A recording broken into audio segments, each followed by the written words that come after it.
நீங்கள் முதலில் ராஜயோக பாடம் கற்றுக்கொள்ளும்போது, உங்களுக்கு பிடித்த ஞான கருத்து எது? When I first நான் முதலில் started yoga, ராஜயோக பயிற்சியை மேற்கொண்ட போது எனக்கு மிகவும் முக்கியமான துண்டுகோலாக இருந்த விஷயம் காலச்சக்கரத்தை பற்றியது. உண்மையிலே எனக்கு இந்த சக்கரத்தை பற்றிய விஷயம் மிகவும் ஆச்சரியமாக இருந்தது. நான் இதற்கு முன்பு இதை போல கேள்விப்பட்டதில்லை. எனக்கு அது ஒரு உணர்வுபூர்வமானதாக அல்லது துண்டுகோலாக இருந்தது. இந்த சக்கரத்தை பற்றிய விஷயம் நான் புரிந்து கொள்ள வேண்டிய ஒன்றாக இருந்தது மற்றும் நான் ஏதோ ஒரு விதத்தில் போக போக இதை பற்றி புரிந்து கொள்ளலாம் என்று உணர்ந்தேன். போக போக எனக்கு இதை பற்றிய தெளிவு ஏற்படும் என்று நினைத்தேன். ஆனால் இது எனக்கு விளக்க முடியாத ஒன்றாக இருந்தது. மற்றவர்களுக்கு தெளிவாக இதை பற்றி கூறுவதோ விளக்குவதோ முடியாது என்று நான் முதலில் நினைத்தேன். ஆனால் அதை எப்படி செய்வது என்று கற்றுக்கொள்ள வேண்டும் என்று விரும்பினேன். ஆனால் எனக்கு தெரிந்தது, அதுவே எனக்கு ஒரு வியப்புக்குரிய உணர்வாக மற்றும் ஒரு உற்சாகமூட்டக்கூடியதாக இருந்தது. ஏனென்றால் இந்த காலச்சக்கரத்தை போன்று நான் இதற்கு முன்பு எப்பொழுதுமே கேள்விப்பட்டதில்லை. இரண்டாவது விஷயம், நான் இதுவரை இந்த உலகில் வளர்ந்தபோது கற்றுக்கொண்ட விஷயங்களால் கட்டுப்படாமல் முற்றிலும் புதிய ஒரு விஷயம் போல் இருந்தது. ஆனால் எனக்கு அந்த புதிய விஷயம் ஒன்றும் கடினமாக இருக்கவில்லை. அது மிகவும் வித்தியாசமாக இருந்தது. நான் இதுவரை வளர்ந்து வந்த வளர்க்கப்பட்ட விஷயங்களுக்கு மாறாக இருந்தது. ஆனால் நான் அதை பாராட்டினேன். அதை பற்றி மேலும் மேலும் தெரிந்து கொள்ள வேண்டும் என்று விரும்பினேன். உங்களுடைய சொந்த வாழ்க்கை அல்லது சேவையில் பாபாவின் துணையை நீங்கள் அனுபவம் செய்ததை பற்றி கூறுங்கள். Baba has பாபா எனக்கு ஒரு மிகப்பெரிய ஆனால் மறைமுகமான துணையாக இருந்திருக்கின்றார். நான் எல்லா விதங்களிலும் பாபாவின் துணையை அனுபவம் செய்திருக்கிறேன். உண்மையாக நிமித்தமான ஆத்மாக்கள் மூலம் எல்லாம் இப்பொழுது வரை எப்போதும் நான் முதலில் வந்தபோது கூட, என்னுடைய பிராமண வாழ்க்கையை முதலில் ஆரம்பித்த போது கூட நான் நிலைய ஒருங்கிணைப்பாளர்கள் மூலமாக துணையை அனுபவம் செய்திருக்கின்றேன். அந்த நிலையவாசிகள் உங்களுக்கு தெரியும், அவர்கள் என்னை குடும்பத்தில் ஒருவராக தெரிந்து கொண்டனர். அவர்கள் என்னை மேலும் மேலும் முன்னேற வேண்டும் என்று விரும்பினர். நானும் அதை செய்வதற்கு விருப்பமாக இருந்தேன். எனக்கும் முன்னேறி செல்ல வேண்டும் என்று இருந்தது.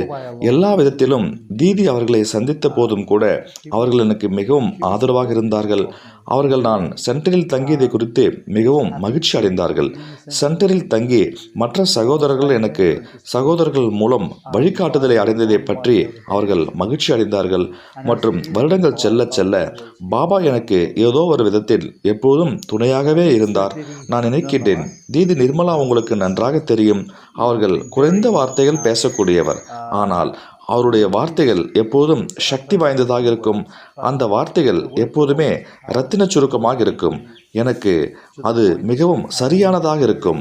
எனக்கு அவர்கள் வித்தியாசமான விஷயங்களை, வித்தியாசமான கருத்துக்களை முயற்சி செய்து பார்க்கும் சுதந்திரத்தை கொடுத்திருந்தார்கள்.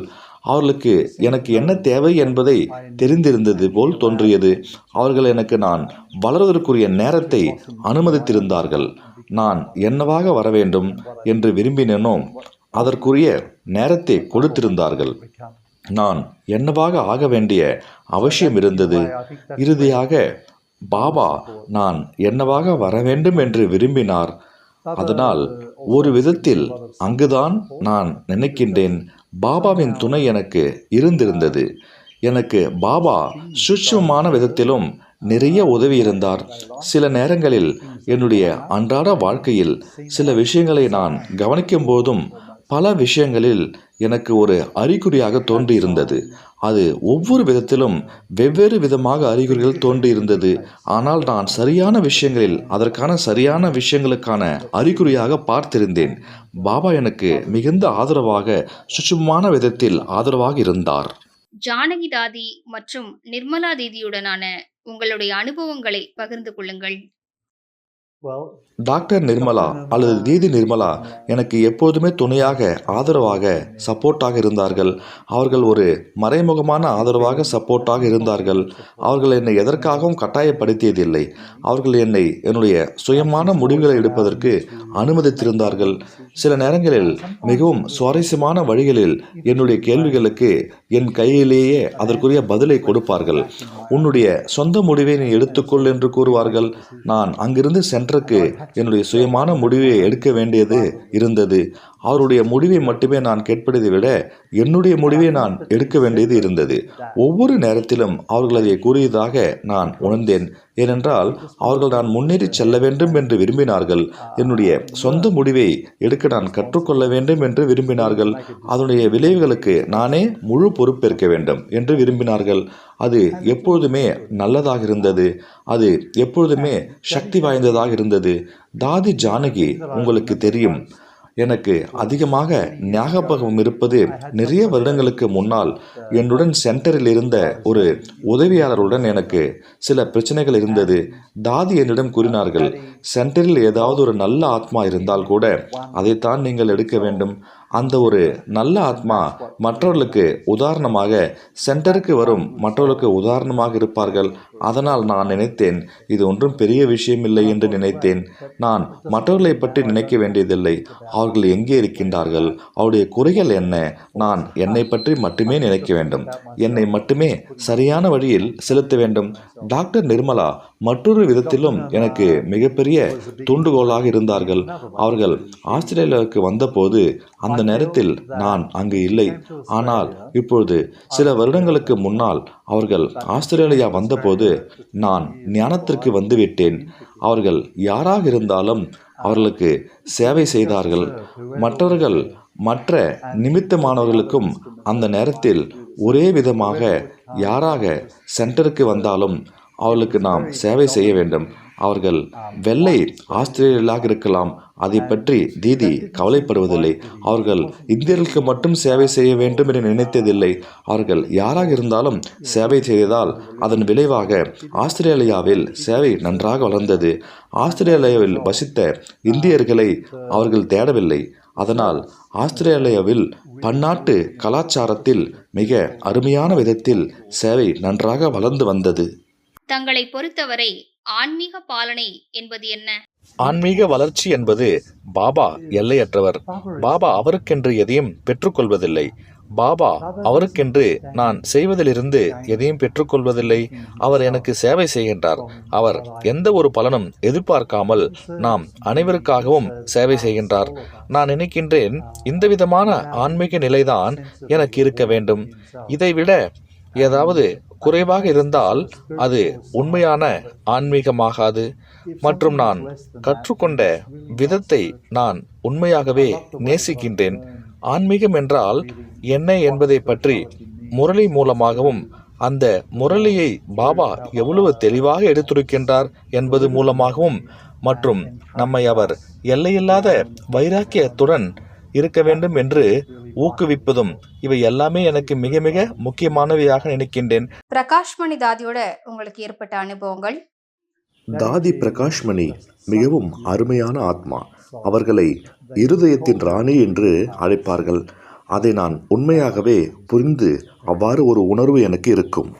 யோகாவின் போது தங்களுக்கு ஏதாவது தனிப்பட்ட அனுபவம் ஏற்பட்டுள்ளதா? என்னுடைய பிராமண வாழ்க்கையின் ஓட்டத்தில் நான் வெவ்வேறு விதமான அனுபவங்களை கண்டிருக்கின்றேன். அவை எல்லாமே எனக்கு மிகவும் பிடிக்கும். நான் என்ன செய்கின்றேன் என்றால், நான் சிறிது நேரம் நான் செய்வதோடு அப்படியே இருக்க விரும்புகின்றேன். என்னுடைய மனதில் ஒரு கருத்து ஓடிக்கொண்டிருக்கின்றது. ஏதோ ஒரு விதத்தில் அது ஒரு முழுமையான கருத்தாக இருக்கின்றது. ஏனென்றால் நான் தியானத்தில் அமரும்பொழுது அந்த கருத்தில் வருவதில்லை. ஆனால் நான் விதவிதமான வேறு விஷயங்களை முயற்சி செய்கின்றேன். ஆனால் அதன் பின்னால் அந்த கருத்து எனக்கு எப்போதுமே ஓடிக்கொண்டே இருக்கின்றது. அந்த நேரத்தில் நான் என்னை பற்றி முழுமையாக என்னை பற்றியே எல்லாவற்றையும் முழுமையாக அனுபவம் செய்ய முயற்சி செய்து கொண்டிருக்கின்றேன். பாபா மிக குறைந்த சில வார்த்தைகளால் என்னுடைய மனதில் குறைந்த நொடிகளை எல்லாவற்றையும் கண்டுபிடிக்கின்றார். படம் பிடிப்பது போல் நான் இப்போது சில காலங்களாக சில முக்கியமான வார்த்தைகளை தேடிக்கொண்டிருக்கின்றேன். ஒரு விதமான எனக்கு தாக்கத்தை ஏற்படுத்திய வார்த்தைகளை நான் முரளியில் கேட்கும்போது, அல்லது பாபா கூறிய சிலவற்றை என்னை சிந்திக்க வைக்கும் வார்த்தை எது? அவருக்கு அந்த வார்த்தையை கூறியிருக்க வேண்டும் என்பது இல்லை. அவர் கூறிய மற்ற வார்த்தைகளை பற்றி நினைப்பதுண்டு. சில வார்த்தைகளை நான் தேர்ந்தெடுத்து அவற்றை ஹோமியோபதி மாத்திரை போல என்னுடைய நாக்கிற்கு அடியில், அதாவது ஆன்மீக நாக்கிற்கு அடியில் வைத்து அது தானாகவே கரைந்து எனக்குள் அந்த உணர்வை கொண்டு வர செய்வேன். ஒரு சிறிய வார்த்தை அமைதி என்பதாக இருக்கலாம். ஏனென்றால் எனக்கு அமைதி என்பது மிகவும் சாந்தத்தை கொடுக்கக்கூடியது. பல வருடங்களாக ஞானத்தில் இந்த வார்த்தை எனக்கு சாந்தத்தை கொடுப்பது. ஏனென்றால் இதை அடிக்கடி கேட்கின்றோம். அதனால் அந்த வார்த்தை நமக்கு அவ்வளவு எளிதில் அந்த வார்த்தை தெரிவதில்லை. நாம் எல்லாவற்றிற்கும் ஓம் சாந்தி ஓம் சாந்தி என்று கூறுகின்றோம். மற்றவர்களையும் அந்த அமைதியை அனுபவம் செய்ய நாம் ஊக்கப்படுத்துகின்றோம். இது போல பல விஷயங்கள். ஆனால் நான் இந்த சிறிய எளிதான சாந்தி என்ற வார்த்தையை ஏன் பல விதத்தில் உபயோகிக்க கூடாது என்று யோசித்தேன். அந்த சிறிய வார்த்தை, எளிதான வார்த்தையை எனக்குள் கரைந்து போவது போன்று ஒரு உணர்வு, அந்த அமைதியின் உணர்வு.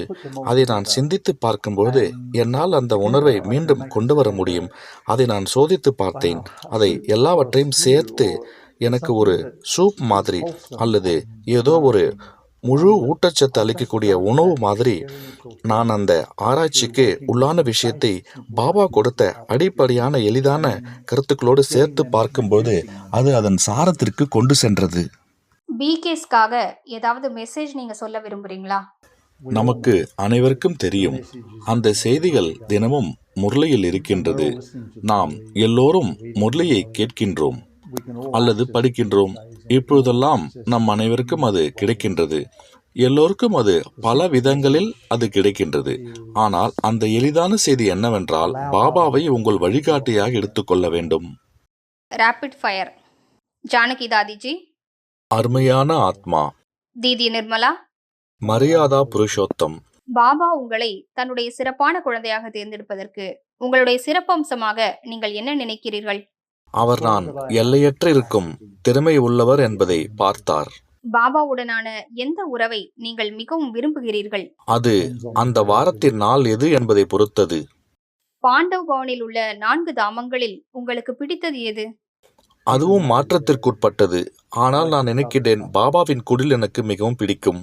மதுபன் என்ற வார்த்தையை கேட்கும் போது உங்களது எண்ணத்தில் வருவது எது? மகிழ்ச்சி.